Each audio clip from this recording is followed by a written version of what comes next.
Halo guys, kembali lagi bersama dengan gua Yedija di channel Anici Kreatif Media.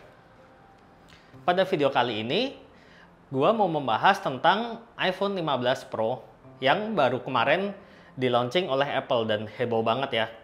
Dia menjelaskan fitur kameranya itu lengkap banget. Dan di dalam presentasi itu ada beberapa poin highlight yang aku mau bahas pada video ini. Kalau untuk spek dan sebagainya aku nggak akan membahas sama sekali karena aku hanya tertarik pada kemampuan foto dan video pada kamera iPhone 15 Pro ini. Yang pertama, Apple memperkenalkan milimeter di presentasinya. Biasanya istilah milimeter atau focal length itu kan dipakai oleh profesional. Tapi di sini Apple memperkenalkan kamera focal length beserta dengan angkanya. iPhone mempunyai 7 lensa kan, 13 mili, 24 mili, 28 mili, 35, 48 dan 120 untuk yang Pro Max-nya. Kalau yang Pro kalau nggak salah 77, itu yang 3 kalinya itu. Dan bahkan di presentasinya itu Apple mendemonstrasikan lensa 120 mm-nya itu dengan ada gambarnya. Yang itu fisiknya lensa 120 mm, gede banget. Ini menarik sih, Apple tuh menggunakan teknologi apa ya, tetra prism atau pokoknya prisma gitu yang dia akan memantulkan cahaya. Dan ini salah satu paten yang aku belum pernah lihat di manufacturer lain. Canon, Sony, Nikon apa punya paten tersebut untuk memperkecil lensa yang harusnya tele menjadi lebih kecil. Dan ini menurutku inovatif banget apa yang dilakukan oleh Apple ini, terutama untuk engineeringnya ya. Dia bisa men-engineer lensa, beda dengan yang kamera Samsung atau ke kamera lain, handphone lain, Android itu kan biasa pakai teknologi periscope. Kalau ini dia tetra prism, jadi cara bekerjanya itu beda. Dan ya sebenarnya kalau kita telusuri lagi, dia kan Apple bilang ada 7 kamera, 7 focal length. Itu menurutku hanya akal-akalan Apple aja. Sebenarnya kan Apple cuma punya 3 kamera kan di sana. Yang ultra wide itu 13 mm, terus yang wide-nya itu 24, lalu yang telenya 120 atau 77 mm itu. Cuman di marketingnya Apple itu kan dia ada focal length 28, 35, 48. Itu sebenarnya kan kayak akal-akalan, kesannya lensanya banyak padahal itu cuman memanfaatkan teknologi AI aja. Dan kalau kalian perhatiin, Apple itu hampir tidak pernah menyebutkan kata-kata AI di presentasinya. Entah kenapa sih, aku juga nggak tahu.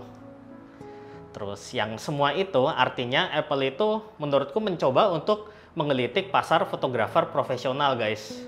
Jadi kalau orang awam sendiri itu kan sebenarnya nggak gitu tahu tentang istilah focal length milimeter itu. Mereka ngertinya kalau motret, tolong dong di-wide-in, kurang zoom, zoom lagi, jauhin lagi, atau pakai 2x, 5x, 0,5x seperti itu. Mereka hanya ngerti ultra wide, wide, tele. Dan Apple ini unik, dia memperkenalkan focal length. Jadi menurutku ini menyasar banget untuk istilahnya menggait fotografer lah supaya kayak tertarik gitu dengan kamera iPhone karena kesannya teknis. Seperti itu guys.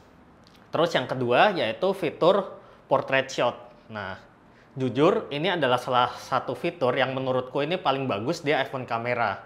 Meskipun aku juga belum tahu sih penerapannya, praktek di real life-nya itu seperti apa. Karena kan belum pernah coba barangnya langsung kan. Harus nanti ada reviewer lain lah yang akan mencoba kamera tersebut. Karena ya mahal ya, jadi aku juga belum pakai. Aku aja selama ini masih pakai iPhone XS.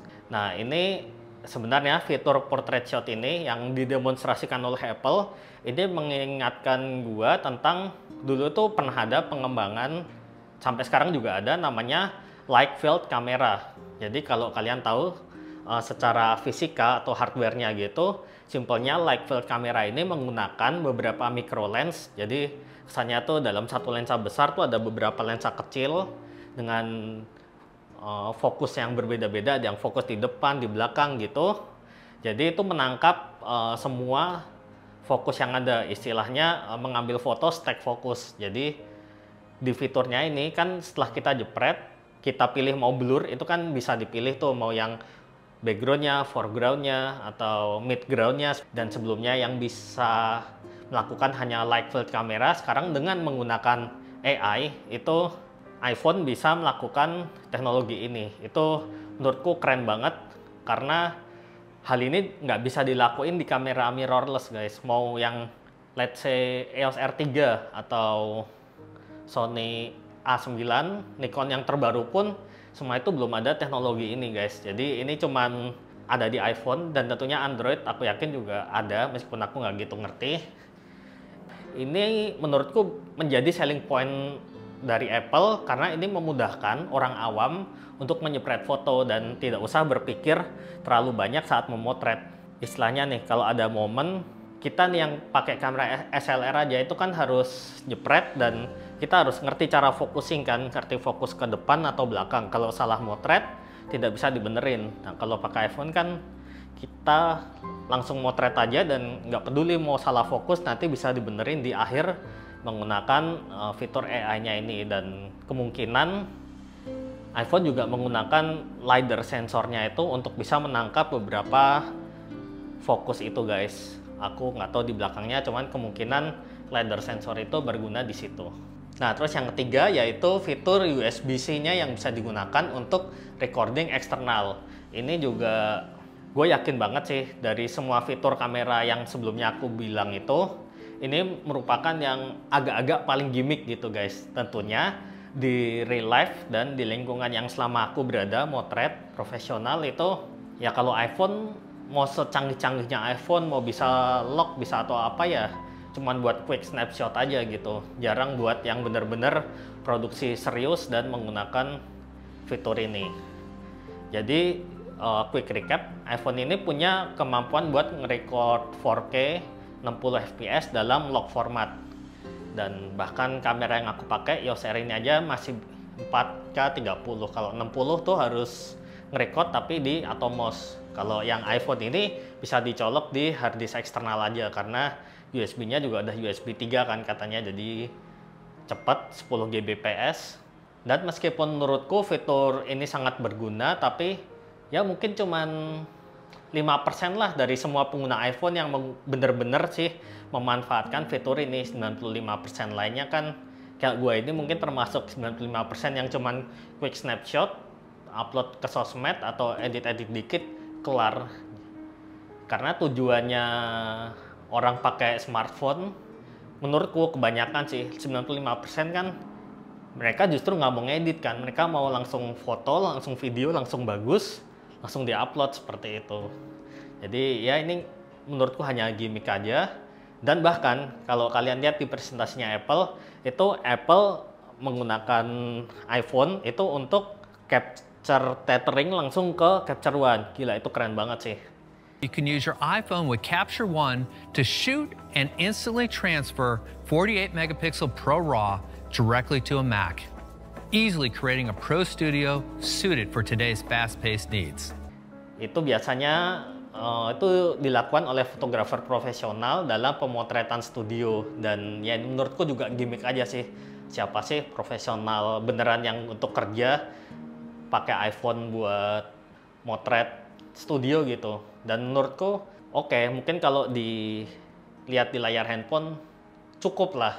Tapi ya bahkan SLR atau mirrorless yang cuman harga let's say cuman 2 juta lah, 3 juta APS-C itu bisa motret jauh lebih bagus daripada pakai iPhone yang 20 sekian juta itu. Jadi nggak praktikal sih. Ini juga menurutku cuman gimmick aja, kayak ya bisa dilakuin, keren, tapi ya udah cuman bisa aja gitu. Cuman ya 5% juga lah yang benar-benar pakai, atau cuman setelah kalian beli cuman nyoba-nyoba sedikit, habis itu udah bosen seperti itu.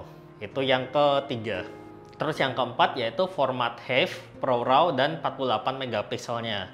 Kalau sebelumnya di iPhone 14 itu 48 megapiksel cuman bisa motret RAW ya kalau nggak salah, benerin kalau aku salah.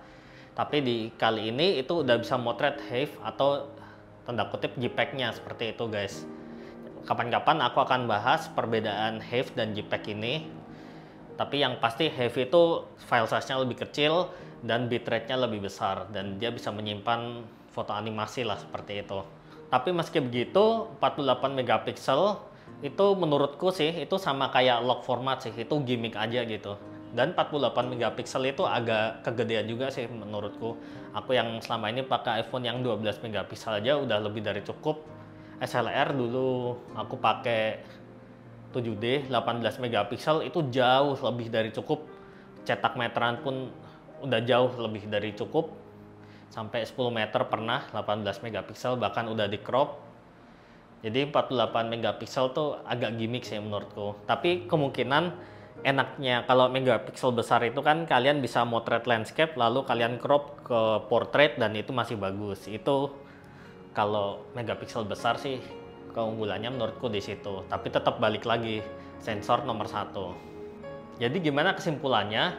Menurutku fotografer itu nggak akan mati.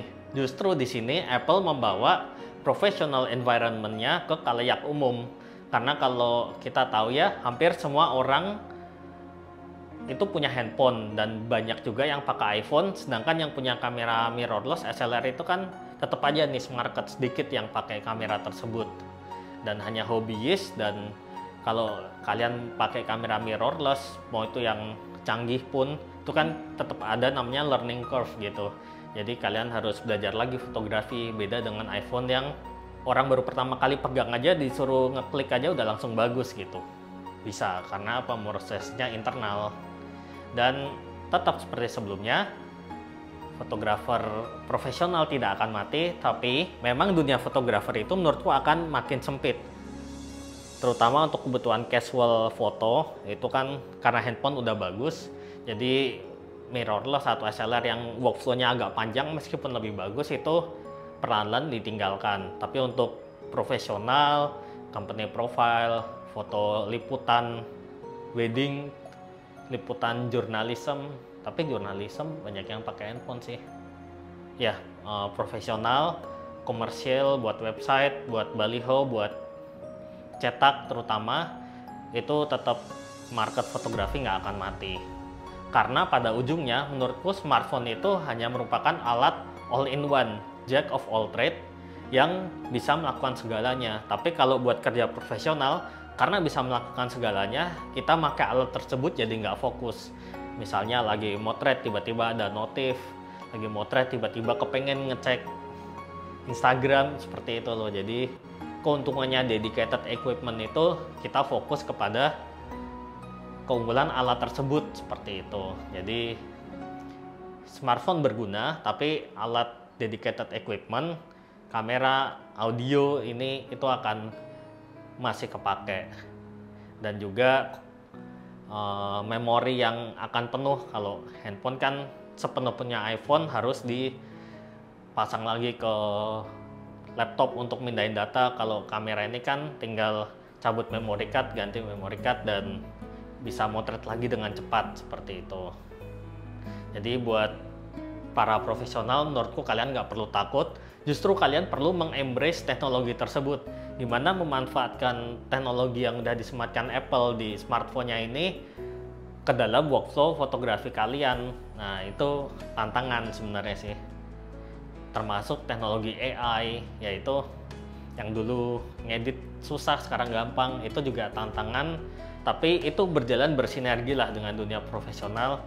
Memang harus beradaptasi, nggak gampang emang, terutama buat generasi yang udah makin tua, generasiku mungkin umur 30 ke atas yang dari dulu belajar pakai DSLR, itu akan lebih susah sih. Tapi gimana pun teknologi itu kita harus embrace dan jangan sampai ketinggalan teknologi sih, seperti itu guys. Jadi ya sedikit aja, ini udah lama banget, 15 menit lebih. Salam fotografi dan tetap berkarya. Mantap. Terpercaya.